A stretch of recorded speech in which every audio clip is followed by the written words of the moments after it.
Terza is here. Terza, we're just meeting. I feel like I know you, though. I've been following you on social media, and you've been telling your story. I feel like we know you a little bit.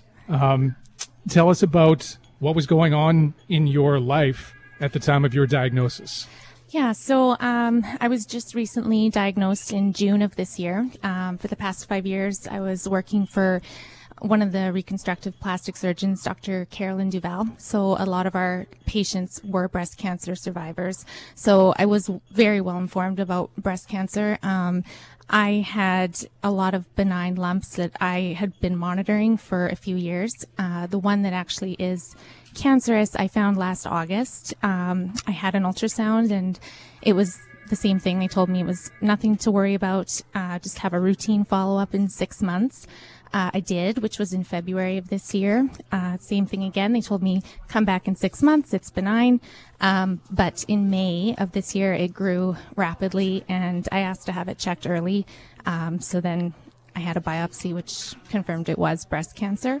So, I mean, it's all happened very, very quickly since June and since my diagnosis, but it's just, I never, ever thought this would happen. I'm 36 years old, and even though I was exposed to it at work and I knew the risks and I knew that it's 1 in 8 women, you just never think it's going to affect you and happen to you. Mm-hmm. And what happens right after that diagnosis? Who's the first person that you talk to?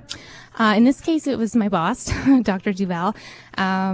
We were just kind of expecting this based off of what the ultrasound looked like, and even when I had my ultrasound and I saw the imaging, I knew. So we had kind of been preparing for it, and then when we did get the confirmation, everything moved really quickly. I started 16 rounds of chemotherapy, which I'm about almost half a quarter through. I have about 6 weeks left to go.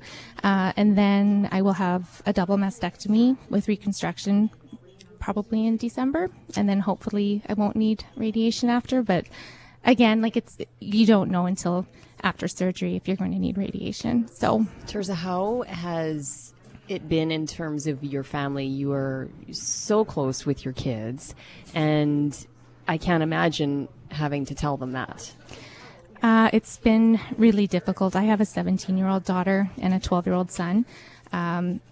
Telling my daughter was a lot harder because she also has some benign lumps that she monitors with an ultrasound. So it was hard looking at her and telling her that I have cancer and I'm sick, knowing that in her mind, she's also thinking of herself too, because she has the same lumps that she monitors. So it was really, really difficult telling them. And I have my fiance here, Ricky, who helped me with that. And we chose to tell them separately just because of their age difference. But it's never easy telling your children that you're sick. How did they react?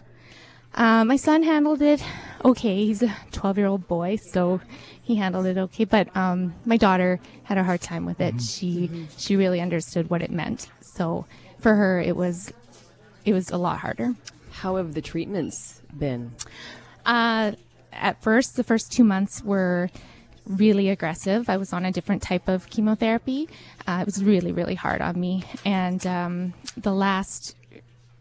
chemo that I'm on right now is a little bit easier to tolerate, but I have a hard time going up the stairs some days. So it's a lot. I feel like I'm a 90-year-old woman some days. So it really is hard physically, mentally. It's a lot to deal with. I feel like you have this incredible sea of pink around you, and you've really made some amazing connections, I know, in these last few months. What has that been like, and these new friendships and bonds that you've made with people? That has actually been the positive outcome out of everything. When I first was diagnosed, I decided I wanted to be really open and honest and use my platform to help other women, and I didn't actually expect the response that I received, but I've been receiving messages from women from around the world, and one of the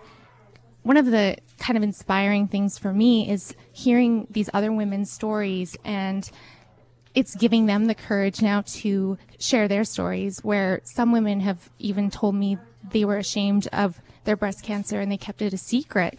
And I just think that's something we need to come past, and we need to really talk about it, and because it is so common. So being able to share that with all these women and talk to them and have this support from this amazing community has really kept me feeling positive about the whole thing.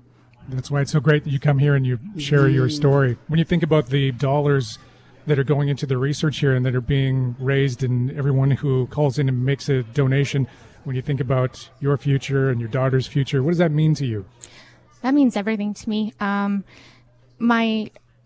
I know that for me, like, I have an early stage cancer, but that doesn't mean that I'm out of the woods, because about 30% of early stage diagnosis cancers will get stage 4 in the future. So this is so important for everyone who's had breast cancer, who's been treated, who's going to get a new diagnosis. And I hope that it does help with everybody. I really hope that we can not just find a cure, but find a way to prevent it from reoccurring, which is a huge, huge thing too. Terza, thank you for being here today, and thank you for coming and sharing your story. Like you said, there are a lot of women out there who need the support. We always get calls and messages from women who may be going through something similar and they weren't able to come and share their stories. Or they're scared to, Rob. Or they're scared to, like you were talking about. Or we've had people say that they're ashamed, like you were talking about. And when you come here and share your story, it's really big. And I know it's kind of fresh for you just being diagnosed in June.